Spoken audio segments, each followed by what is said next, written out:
And I'm really excited because I'm interviewing somebody that I have been a fan of for quite some time. His name is Richard Gordon, and he's a surgeon and an author, and he's written several novels about quantum healing. And we're very excited to have him here on Psychic Viewpoint. I am an energy healer, so I've read his book, and he's got a new book out, and I'm excited to hear about it. How are you, Richard? I'm doing good. Thank you so much for having me. Well, so I saw your video on your website, quantumtouch.com, hmm where you went out on the streets of Santa Monica and did spontaneous healings on people who were in pain.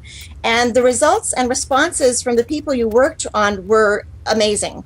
Yeah. How does quantum healing work? Okay, let me just make a couple small corrections. First, I'm not a surgeon, I'm not a doctor, and I have not written any novels. I write what I call nonfiction, which is work on energy healing, energy medicine. Now, when I went out on the streets in Santa Monica and did the sessions, what I was doing was I was using breathing and body awareness exercises to raise my own vibration of energy, and then holding that energy around the places where people were complaining of pain or suffering or various kinds of problems. Now, one of the things that's really interesting about that video is I did not edit anybody out of it. The only people who were not appearing on the video were ones who specifically asked me not to videotape them. But everyone who allowed me to tape them was on the video, and we scored 100% on people having significant or profound pain relief or relief of whatever symptoms they had right there on the spot. Well, it was very profound because many of them came into the interview with you having like a 7 to 8 out of a 1.10 range of pain, and by the Yeah. end of working with you, it's like 0 to 3. Yeah. Exactly, how does that work? Like, what did you do exactly? What did you change their energy? Did you merge your energy with theirs? What did you do to take that pain away?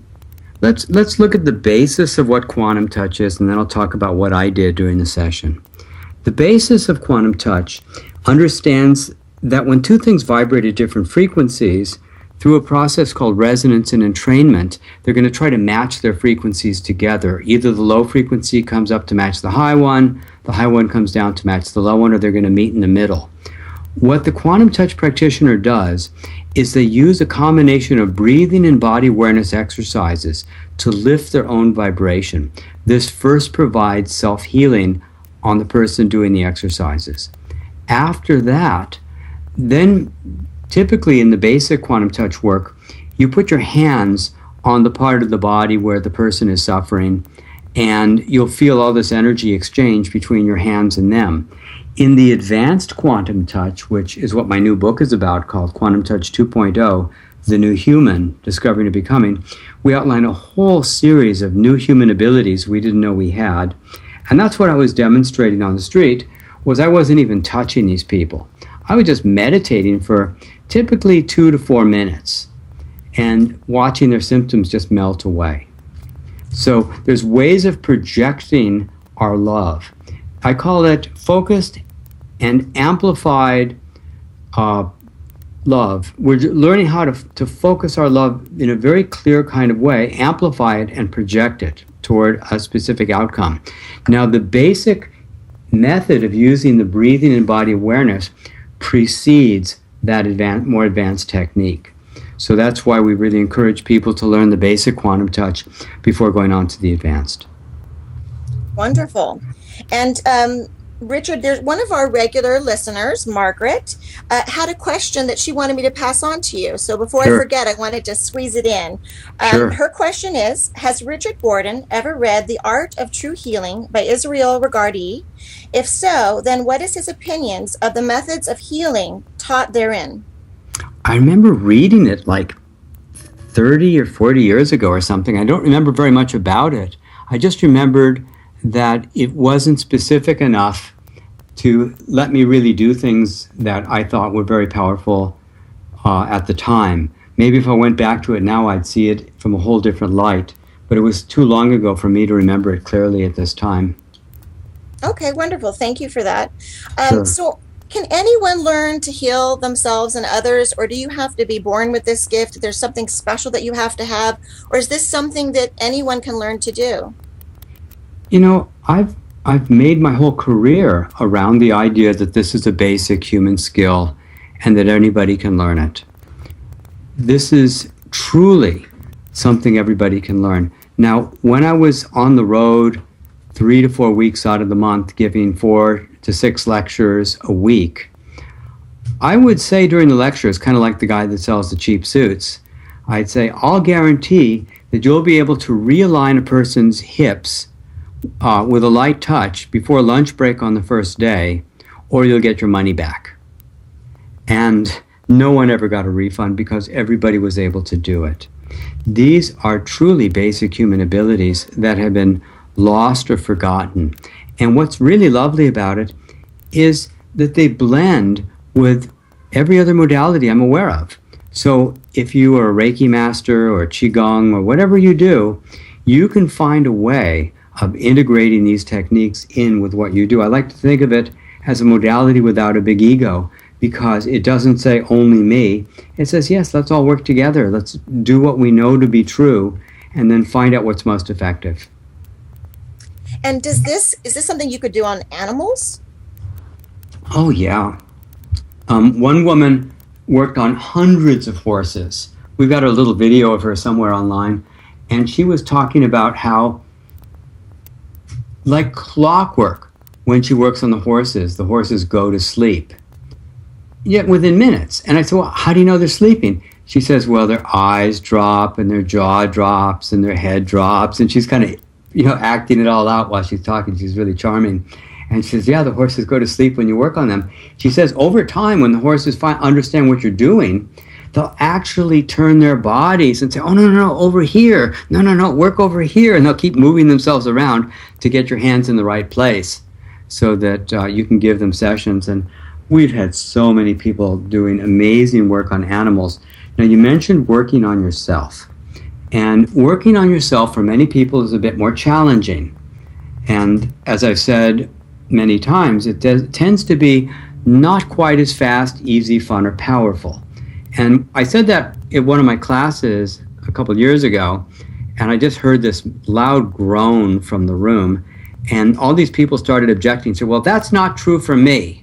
I don't have any trouble working on myself. And I thought, okay, I don't want to be projecting my own limitations on you. So for many people, it's not as fast, easy, fun, or powerful. But for many other people, it's very, very fluid. And, it's something that you can do on yourself. But generally speaking, if you were to find the perfect gift and gift wrap it and wait for the perfect moment and then give it to yourself, it just doesn't have that surprise factor, does it? But if you found that perfect gift, if somebody gives it to you, wow, it has a real surprise to you personally. And that's how it is when you're receiving somebody else's energy. It's a surprise to the system. And the system responds to it and goes, oh, I know what to do with this energy.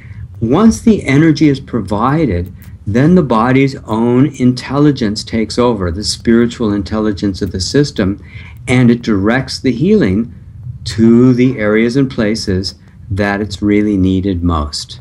And that's how it works. So this life force energy that they call chi or ki or prana or mana, all these different words in different cultures used for this energy, we use various techniques to focus, amplify it, provide it, then their body intelligence utilizes it appropriately for them. So you see things that you just never expected. Like in one class, a woman was complaining that her neck hurt a whole lot. Somebody ran energy into her neck, and then she reported, oh, well, my hearing came back. I said, what, was it gone long? She said, well, not since I was, she's in her 50s. She said as a teenager, she was hit by a drunk driver and hadn't heard out her left ear, in all those years. And you never know what's going to happen, but the intelligence of the system directs the energy to where it needs to go. And Richard, have you ever worked with children before? And is it different at all when you work with children? Well, yes and no. I mean, children tend to, what's different is they tend to respond more quickly. They tend to respond really fast to the work. And also, they love it when they learn it. I remember this one little boy, Zach, from Seattle. What a delightful kid he was. He was so excited when he learned to do the work. And he said to his best friend, he said, I learned to help heal people. And his friend said, well, heal me. He said, well, okay, what do you got wrong? He says, well, nothing. He said, well, unless you got some pain or something, I can't help you. So the kid takes his own hand, slams it on the table as hard as he can. His hand's turning purple. Zach picks up the boy's hand, runs energy, and we use that word for moving the energy, running energy into the boy's hand. And a minute or two later, the kid's opening and closing his hand, saying, wow, that's so cool. Because the kids respond to it really well because they want to learn real magic. They watched Harry Potter.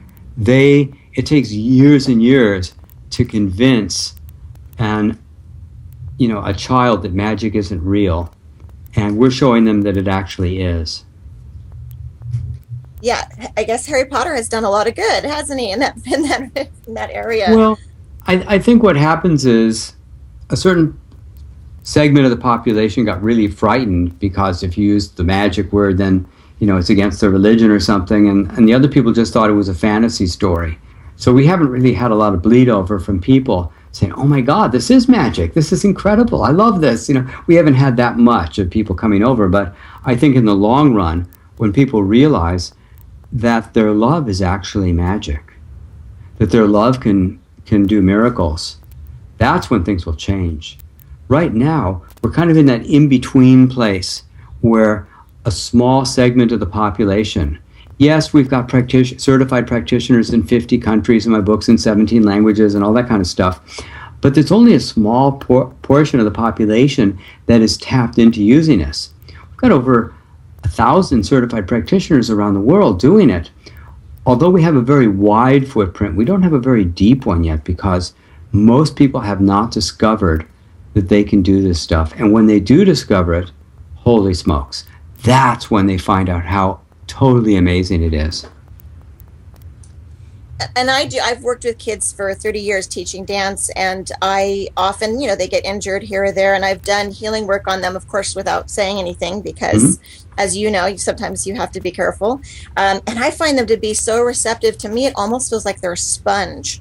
I feel like I have to turn the energy off, and sometimes because I feel like they're so receptive, they just keep pulling more and more and more because they don't have that shell or that barrier around them that we develop, throughout our lifetime, where we start shutting people off and shutting other people's energy out of fear and out of, just being damaged and wounded. My friend Terry up in Seattle, he was working with his wife as a social worker, and the judge let her take home a baby that had been was born 13 weeks premature with severe fetal alcohol syndrome and addicted to amphetamines. He said, the institution isn't going to do as good a job as you. Why don't you take care of him? That child was given Quantum Touch every single day and good food. The child grew up with above average intelligence, with average height and weight. That child then learned how to see and perceive energy, and he could see it in his hands.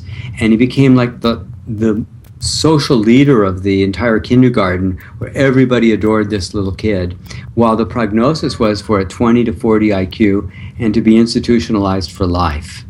Wow. That was a big one. Terry then started doing demonstrations of the work, and he went in front of a group of people, and a child had severe bowed legs, and she was kind of crying because she couldn't step over this cord in the room, separating a couple places, and the people in the room started crying because they saw her legs come back together, and then she could step over the cord and run across the room for the first time in her life. The possibilities of what this means are so vast, and people think it's about this quality of the work. Oh, it's for burns. Oh, it's for bowed legs. Oh, it's for adjusting pelvic structure. Or it's, I just interviewed a couple of my instructors a couple months ago. I have a new podcast called The Possible Human. And in this one podcast with Deborah Gare and Tyler Odysseus, they're telling me about a wide range of severe mental disorders that are responding really well to the energy. I'm just shocked. I didn't know we could do that. They're saying, oh yeah, this guy had been hospitalized for bipolar a number of times. Really? Yeah, how many sessions did you give? Oh, 3 or 4 sessions. He kept getting better. And what other things? And they're talking about Parkinson's, addictions, traumas, Alzheimer's, ADHD, just severe issues where people have been going through very, very difficult stuff. And I'm asked, well, what did you do? And they said, we just did what you taught us. And I didn't know. You see, my focus hasn't been to be the practitioner. Mine has been more to be the researcher, the person who discovers things, tests them out long enough to know there's something totally amazing going on, and then pass it on to other people while I go discover something else. So I have been dumbfounded and astounded. I kind of like that English word gobsmacked, to find out, what do you mean it did this too? So these are some of the things that I'm learning about and finding out that we really do have abilities way beyond anything I had known previously. So, Richard, when you say you send energy to the part of the body that's like wounded or in pain, is it just kind of sending it to that area? Or are you actually working with meridians, chakras, auras, or anything like that? Or you just send the energy and allow the body to direct it where it needs to go? We're using a very complicated method called the Where Does It Hurt technique. Okay. and when a person identifies a place that hurts or is injured or upset in some way, on the basic level, we put our hands over it and we use a lot of breathing work. In fact, if you wouldn't mind, at some point on the call, I'd like to give everybody a technique that you can start doing, to be doing a very primitive form of quantum touch immediately that you can keep and use forever and start getting some results from it. And then later, if you like, you can learn more and learn to become far more powerful. But this is a good starting method. In the advanced work, what happens is I learn how to focus in on the heart chakra and work with the heart chakra with the breathing and body awareness exercises and project that. And we found out we can get results about 3 to 5 times faster by combining the basic quantum touch with this heart chakra work that we call level 2 quantum touch, or the new human. So these are new skills that we have, that the small story is we're able to do this kind of healing work and accelerate healing on a profound level. That's the small story. The big story is we're able to demonstrate in a clinical setting that consciousness affects matter, that the materialism that science has been addicted to and refusing to consider anything outside that box for the last 400 years, we can show a demonstration without special equipment to show that our love actually has a physical impact on the outer reality. And the physicists call that action at a distance, and they don't believe that action at a distance is possible, but we can demonstrate it now. Yeah, I would love for you to teach us that technique now. That would be great. Okay, so what I'm going to show you is a basic method. If you love it, learn more, because you can, if you want to, you can learn a whole lot more and become far more powerful. But this is kind of like almost like a cheat to get it started. I'll explain that a little later. What you do, if you're not driving and operating heavy equipment and all that, when you're listening to this, is rub your hands together very quickly for about 15 seconds.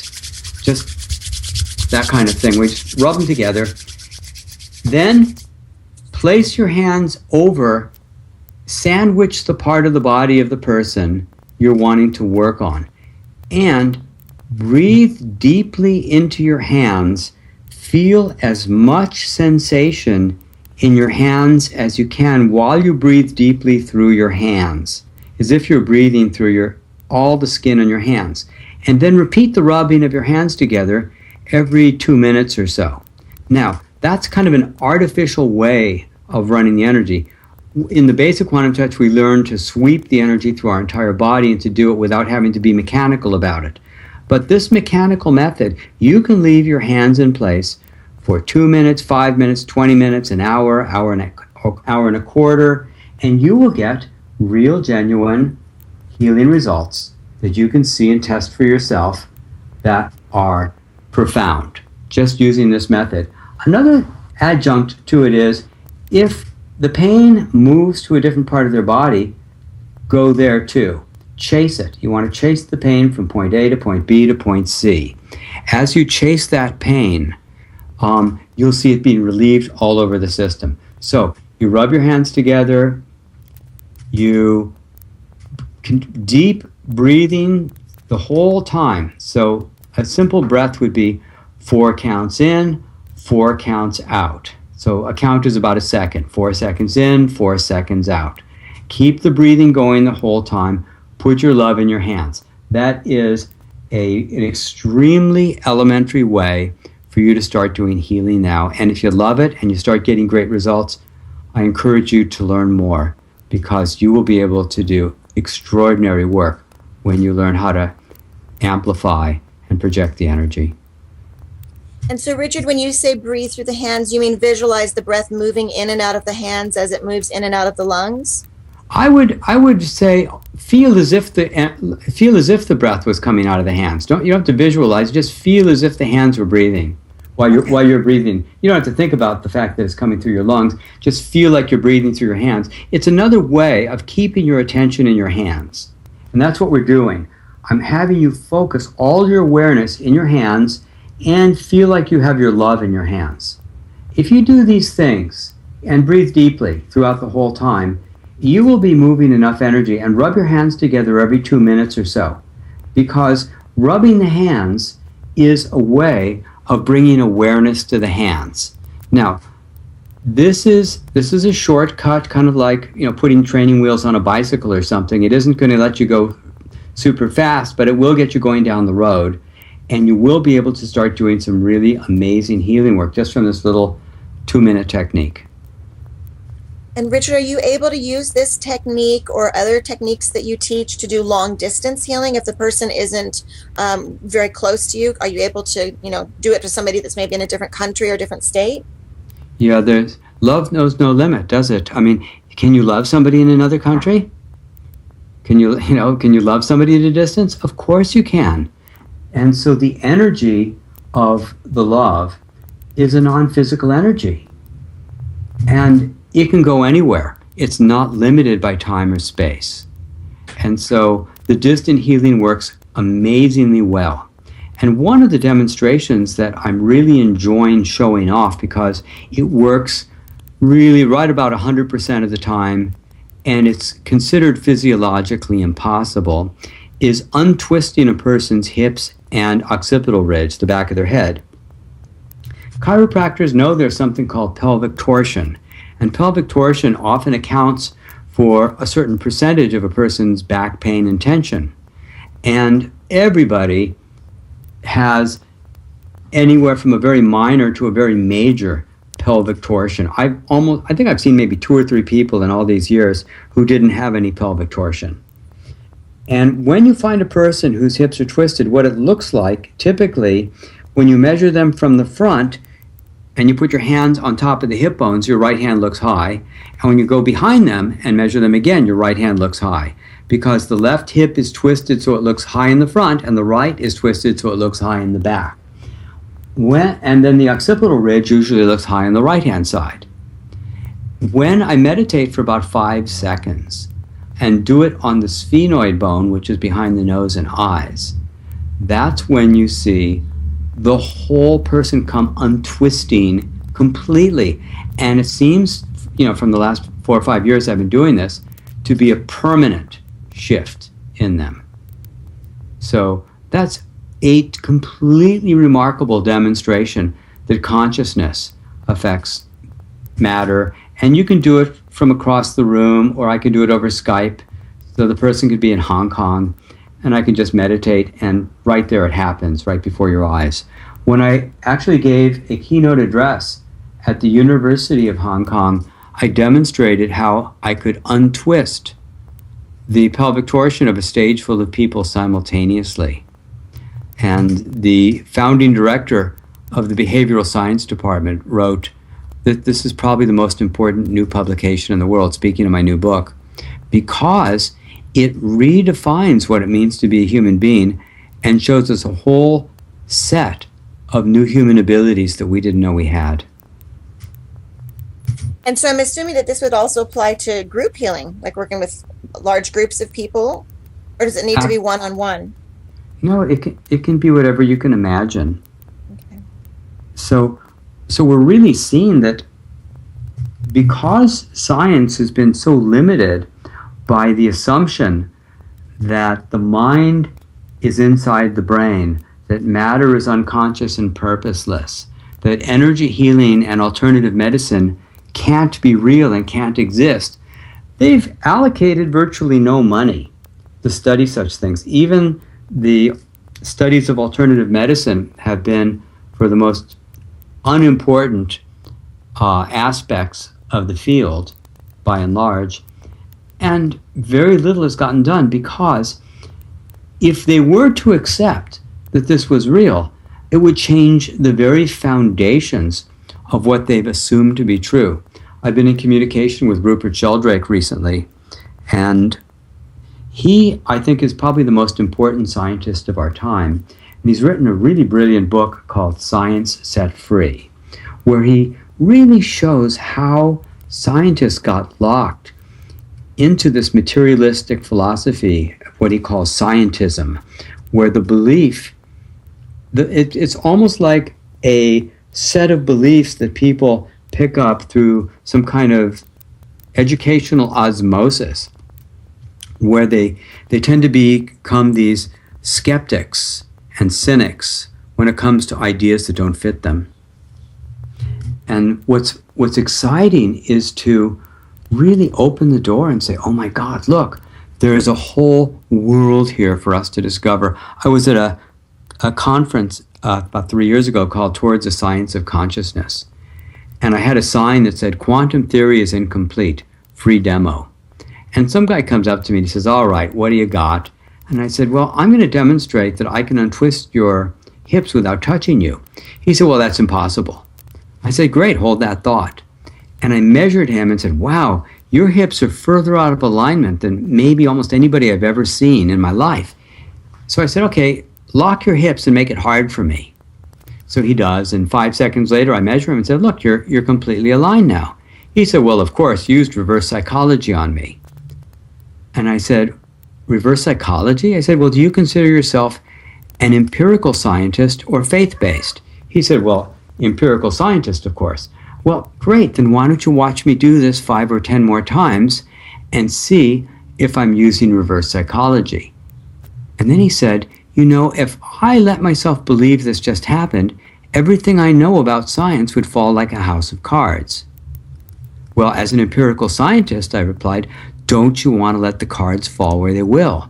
And he thought about it for a moment and he said, not today. And he just walked away.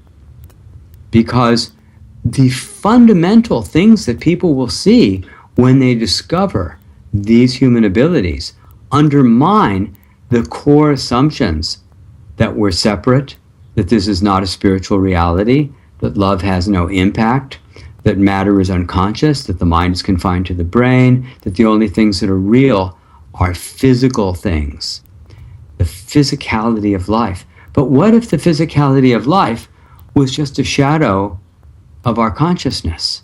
What if all this was just a projection of reality? What if love was the only thing that was actually real and everything else was the shadow of that?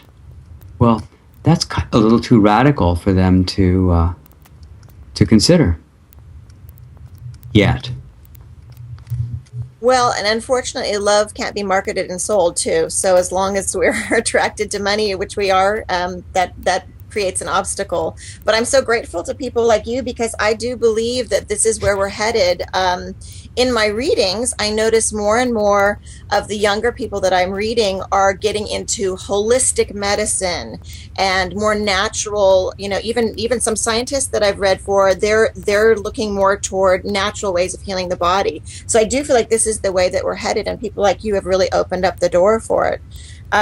What I'm curious what you feel when you're actually doing healing on another person. For me, I get really high because the love goes both ways. It has to pass through me in order for it to go into the next person. So I'm just curious what you feel when you do it.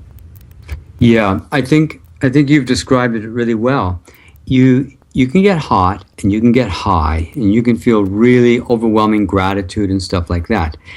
The thing to do when somebody selects a practitioner, the best question you can ask is, how do you feel after a long day of working on many people?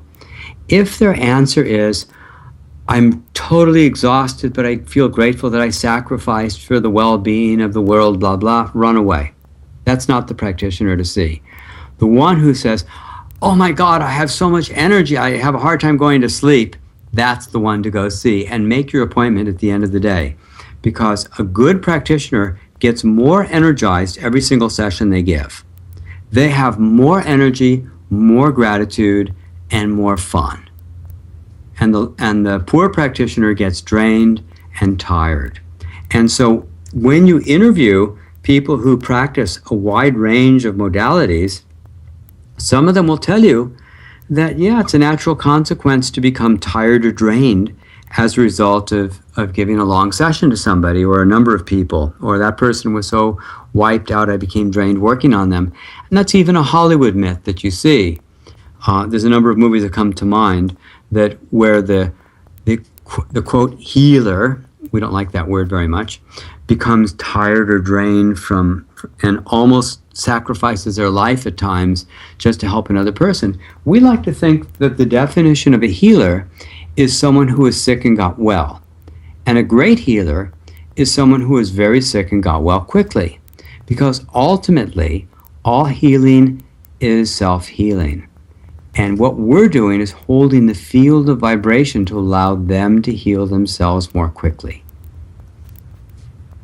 I really appreciate that. That's an excellent point, because I agree with you that I tell people, when people tell me that they get tired, I'm like, something's not right. You know, you're not supposed to get tired, because I actually, when I am feeling tired just in life, I'm like, I need to do an energy healing. I need to connect with another human being on a deeper level. You know, this superficial stuff is driving me crazy. So I appreciate you differentiating the two, because I agree with you. I think that if you're getting tired, something isn't right, because it is supposed to charge both of you. We're going to take a very quick 1-minute break, and we will be back with Richard Gordon. A new era in psychic services has begun. PsychicAccess.com. You can connect with our psychic advisors by telephone or chat 24 hours a day, 7 days a week. All of our psychic advisors are interviewed, fully verified, and accuracy tested, assuring you quality service. We're living in some very troubled times right now. More and more, the world's problems are affecting us on a personal level. You don't have to deal with this alone. Our highly accurate psychics, caring advisors, and talented mediums can help with situations you are currently experiencing and can let you know what the future may hold for you. All new customers get a free 6-minute reading. All you have to do is register. Why not visit us now and get a free reading at PsychicAccess.com. And we're back with Richard Gordon. And we were talking about how some people get tired when they do healing work, and we both agree that there's something amiss there. Is there something you can suggest for people who do healing work and they do feel like it drains them or they get tired?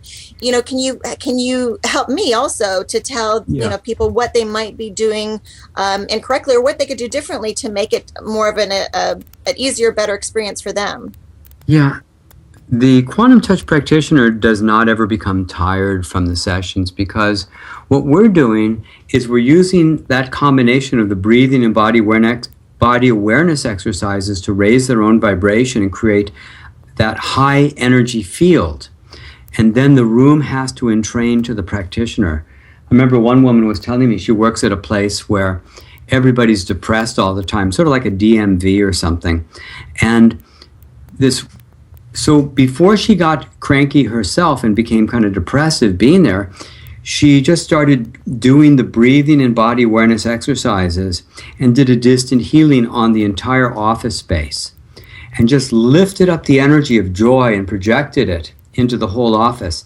And then she started hearing the most bizarre conversations. Like one woman was saying, well, I don't know why I'm in such a good mood today. Nothing good has happened.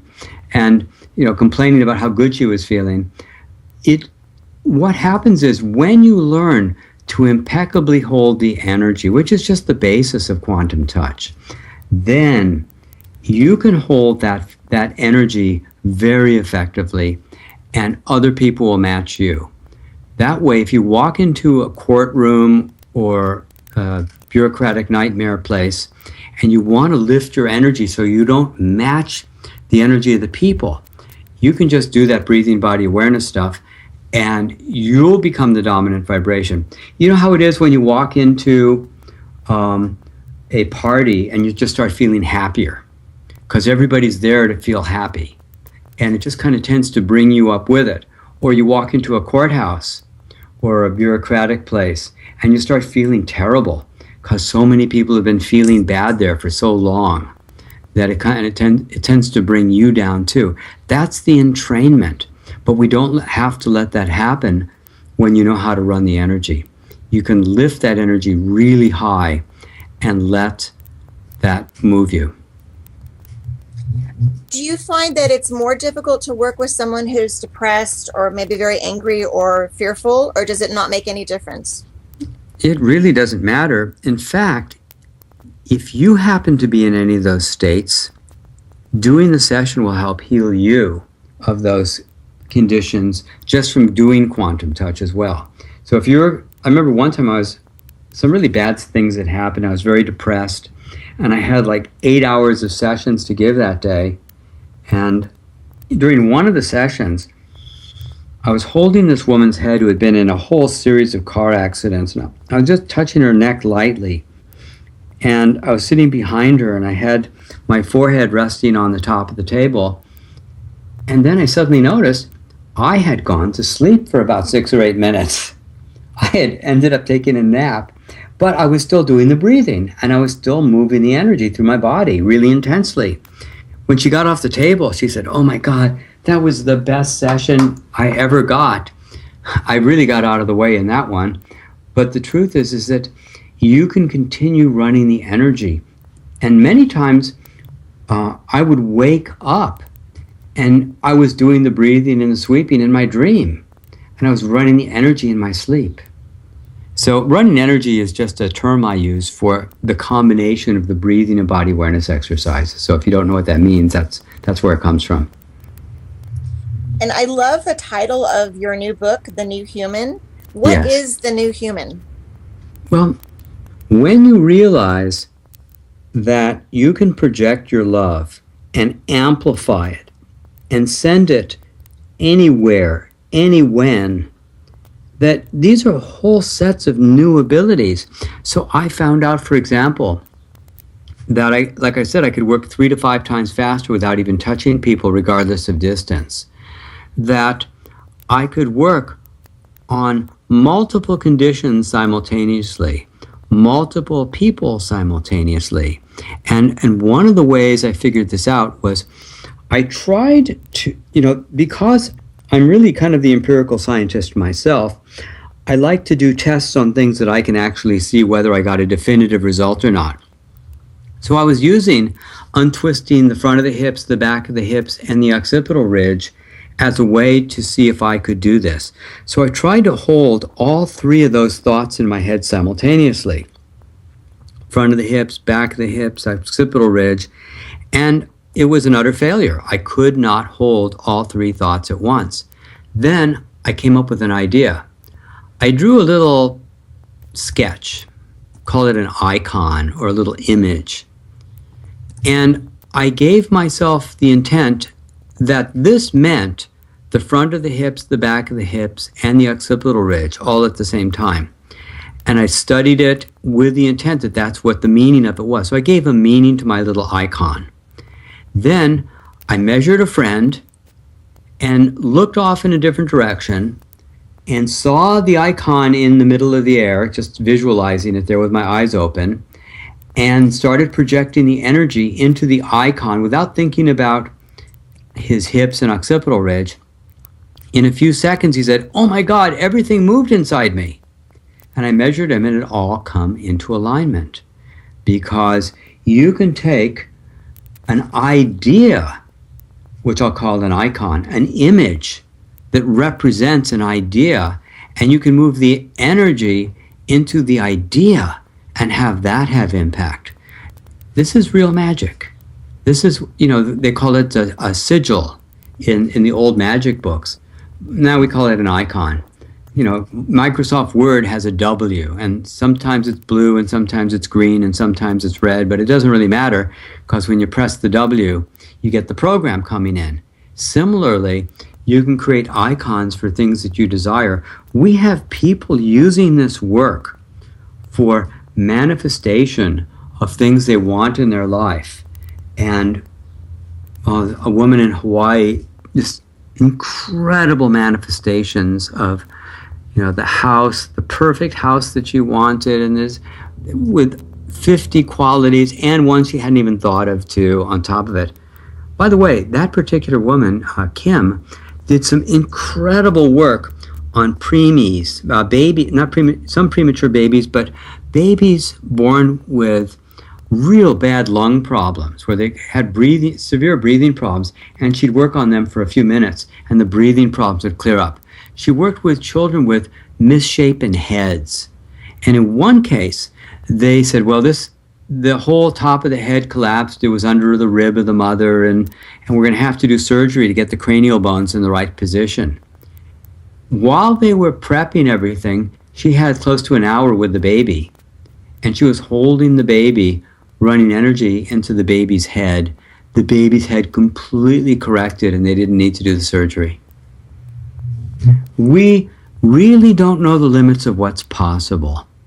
We sincerely don't know this at all. This is an issue that means that we get to redefine what we are. And I think that the truth is that we are spiritual beings. We've identified with our humanness. And the more we understand that our love is really valuable, it has tremendous impact. It truly matters. And when you think about it, you realize all the people who have hurt you in your life gave you the exact opposite message. They let you know that your love wasn't valuable. It didn't matter how much you loved or how much you cared or what you wanted to do. It had no impact. It wasn't good enough. The people who hurt us most always give us that martyred message that your love didn't matter, didn't have impact, and wasn't valuable. And what we're seeing from this work is that your love is the most valuable thing in the world. It has tremendous impact, even if you don't believe it. You don't need to believe in this stuff. As I had said years ago, you don't need to believe in the ocean to get wet. You just got to jump in. And that's what the case is. You just try it, and you discover, oh my God, this actually worked. And then you go further and further down this delightful rabbit hole where you discover that we really do have these abilities. Well, I love this phrase about the babies. That makes me emotional. It makes me so happy that people are using this technique on children, since I have such deep, strong feelings for children. Richard, one of my co-hosts would like to ask you a question. Stephen, did you have a question for Richard? I did, actually. It's slightly off topic, or kind of going back to our original topic, but I got a question. I'm a rookie, and I'm wondering if there's any relationship between the temperature of my hands and my ability to do things with my energy, like heal people or even other things. Mm-hmm. Yeah, well, let's consider the question. Can you love somebody if your hands are cold? Absolutely. Yeah, that's the answer. So some people say, well, can I do this work with my shoes on? Well, can you love somebody when you're wearing shoes? Yes. And you see, we've gotten so nervous, like, oh, if the conditions aren't perfectly right, I don't have the perfect room and I don't have the perfect candle, maybe I can't do this stuff. And the answer is, this is robust. because we are made of the fabric of love. That's what we are. We're these incredible beings of love here, rediscovering who we really are. And it works all the time. Now, there are times that this healing doesn't work. I'm just saying the ability to move the energy works all the time. How the person receives it may not be 100%. So we see something like 8 or 10% of the time we're not going to make much progress on a condition. And by the way, I like to tell the truth. I don't want to exaggerate anything or undersell anything. And sometimes you're not going to see good results. And when that happens, we like to use a different technique, and I call it self-created health. And this is something that took me 30 years to figure out. Back in 1980, I woke up with severe flu symptoms, a deep gurgling chest cough, severe fever, terrible headache, bones aching. I just felt terrible. And I thought I was going to be sick for at least a week. But I crawled out of bed since I had just attended a workshop a couple days before. And in the workshop, the teacher was suggesting that health conditions have an emotional basis and probably suppressed anger in one form or another. So I looked to see what I was upset about, and I couldn't find anything. I looked at my childhood, and the weird thing was, I was so emotionally numb, I couldn't feel any emotion. And then all of a sudden it dawned on me that a friend had said something intentionally humiliating in front of my friends, and as soon as I was aware of it, wow, my emotions flooded in on me. I could get angry and I could cry and I could feel it and I could vent. So I let myself vent for about 10 minutes, just the intensity of those emotions. I was feeling a little better, so I got up and took a shower, drove downtown Santa Cruz where I lived at the time, sat in the sun, drank a cup of coffee, and halfway through the cup I go, oh my God, I was sick this morning. And all the flu symptoms were completely gone. Within about 3 years, I figured out a series of questions, interrogative questions to ask people, and we could pretty much nail down the emotional cause of a condition. But then it took me another 27 years to put together the rest of the system. And the rest of the system had those first 2 steps, the discovery of what the emotional cause was. The second step, of course, is the release. It has to be that. The third step is the dangerous one. The third step is the one that gets people in big trouble because they try to take responsibility. I know I'm doing this to myself. I'm responsible for my own illness. And then that gets all the criticism from people. How dare you blame the victim for being sick and blah, blah. And they get really mean and nasty about that particular idea. That's only the third step. That's not the first or second step. And you see people beating themselves up forever. Well, I know I did this to myself and I just feel so bad and they just keep beating them. It's an endless cycle. The third step is the insight that you had done it to yourself, which immediately needs to be transferred into remorse that you had hurt yourself. And now the bow, like a bow and arrow, has been pulled back all the way and we're ready for self-forgiveness. And the self-forgiveness method that I came up with is so powerful, it leads to explosive self-love, uncontainable self-love, more than you've ever experienced before, which I call spiritual self-love, where you realize that you're so grateful for having had the condition because it showed how you had stopped loving. So I remember one woman had severe sciatic pain. And she couldn't sleep at night. She would cry herself to sleep because the pain in her down her leg was so severe from the sciatica. And I used about 8 or 10 minutes of quantum touch, expecting it to be all she needed. It didn't do anything for her at all. And like I say, 8% of the time or something, you're going to hit a wall or you'll only see temporary benefit. And in her case, I helped her figure out what this extremely painful emotion was and to give her some techniques on processing. She's slept fine ever since and hasn't had any more sciatic problem. Because when you get to that emotional core level and can release those emotions, that's where the real healing and empowerment comes in. Because ultimately, there are some things we can do with energy, and when you can't do them with energy, that's when we look for the emotional causes. So we've got a whole program for people interested in that particular thing. We even have about 35 instructors teaching it around the world, teaching people how to find release and work with the emotional causes. Well, that was a great question, Steve, and I'm sure a lot of people thought of that. I've thought of that myself, how it affects, because my hands tend to run cold. So I'm glad you asked that question. I'm sure many people are thinking about that. And then I have another host, Maureen, who would also like to ask you a question, Richard. Maureen? Good. Well, I know there's not a lot of time, but I wanted to let you know that there is a new pioneer of people as my daughter, who is going to Columbia, that is now, she's in neuroscience, but bringing in the spirituality and how meditation and everything, that we are crossing over in a really great time right now. People are finally getting it with the science and the spirituality, and I hope, if you're aware of this, it's a really great time that we're in. It really is, but, in my correspondence with Rupert Sheldrake, he's pretty discouraged because the mindset of the scientists is still toward materialism. And what I want to do is I want to support Rupert, because I have some discoveries that validate about 60% of the ideas that he's been putting out.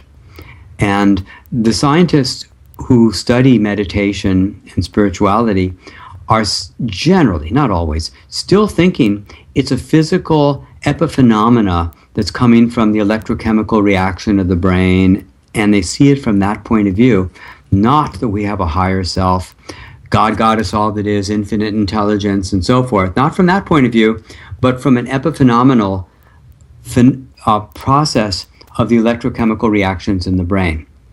And as long as people see it from that physical point of view, they limit the kinds of questions that they can ask and the kinds of things that they can see.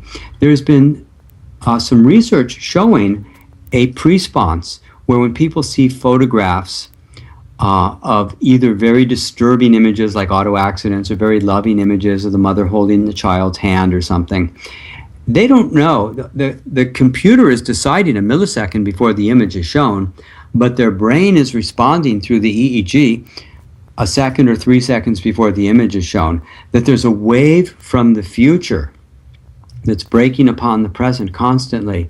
And other scientists have been finding it. Some of the scientists I've found out about have been afraid to publish this information. And somebody else recently published some new information, I haven't read the article yet, but about how the future impacts the present. Now, this will be the biggest revolution in science in 400 years for people to realize that the spiritual metaphysical is real, and that we can build our science around an understanding of that and not simply dismiss it because it's inconvenient towards the things that they know or want to believe are true. Well, thank you, Richard, very much. I appreciate that very much. And the interview. Thank you. Let's get your daughter a copy of the book, because I think when they start testing brainwaves and other things with this energy, we're going to see some remarkable things. Right. I will do that. Definitely. Thank you so much. Thank you. Well, Richard, this has just been a wonderful interview. I have been an admirer of yours for a very long time, and I'm so grateful for you to come by. And I just want to thank you again. Well, thank you. It's been my pleasure. It's a real delight to be here. Hello, my name is Rez Miranda. If you're having relationship, career, or life issues, I'm inviting you to experience what it's like to have access to professional, highly accurate psychics and spiritual advisors you can trust to care and help you. Register now to get your free 6-minute reading by telephone or chat. Get answers, get access, psychic access, 24 hours a day, 7 days a week. PsychicAccess.com. Really enjoy part of the body where the person is suffering, and you'll feel all this energy exchange between your hands and them. In the advanced quantum touch, which is what my new book is about, called Quantum Touch 2.0, The New Human, Discovering and Becoming, we outline a whole series of new human abilities we didn't know we had. And that's what I was demonstrating on the street, was I wasn't even touching these people. I was just meditating for typically 2 to 4 minutes and watching their symptoms just melt away. So there's ways of projecting our love. I call it focused and amplified love. We're learning how to focus our love in a very clear kind of way, amplify it, and project it toward a specific outcome. Now, the basic method of using the breathing and body awareness precedes that more advanced technique. So that's why we really encourage people to learn the basic quantum touch before going on to the advanced. Wonderful. And Richard, there's one of our regular listeners, Margaret, had a question that she wanted me to pass on to you. So before Sure. I forget, I wanted to squeeze it in. Sure. Her question is, has Richard Gordon ever read The Art of True Healing by Israel Regardie? If so, then what is his opinions of the methods of healing taught therein? I remember reading it like 30 or 40 years ago. And I'm really excited because I'm interviewing somebody that I have been a fan of for quite some time. His name is Richard Gordon, and he's a surgeon and an author, and he's written several novels about quantum healing. And we're very excited to have him here on Psychic Viewpoint. I am an energy healer, so I've read his book, and he's got a new book out, and I'm excited to hear about it. How are you, Richard? I'm doing good. Thank you so much for having me. Well, so I saw your video on your website, quantumtouch.com, where you went out on the streets of Santa Monica and did spontaneous healings on people who were in pain. And the results and responses from the people you worked on were amazing. How does quantum healing work? Okay, let me just make a couple small corrections. First, I'm not a surgeon, I'm not a doctor, and I have not written any novels. I write what I call nonfiction, which is work on energy healing, energy medicine. Now, when I went out on the streets in Santa Monica and did the sessions, what I was doing was I was using breathing and body awareness exercises to raise my own vibration of energy, and then holding that energy around the places where people were complaining of pain or suffering or various kinds of problems. Now, one of the things that's really interesting about that video is I did not edit anybody out of it. The only people, I don't remember very much about it, I just remembered that it wasn't specific enough to let me really do things that I thought were very powerful at the time. Maybe if I went back to it now, I'd see it from a whole different light, but it was too long ago for me to remember it clearly at this time. Okay, wonderful. Thank you for that. Sure. So can anyone learn to heal themselves and others, or do you have to be born with this gift? There's something special that you have to have, or is this something that anyone can learn to do?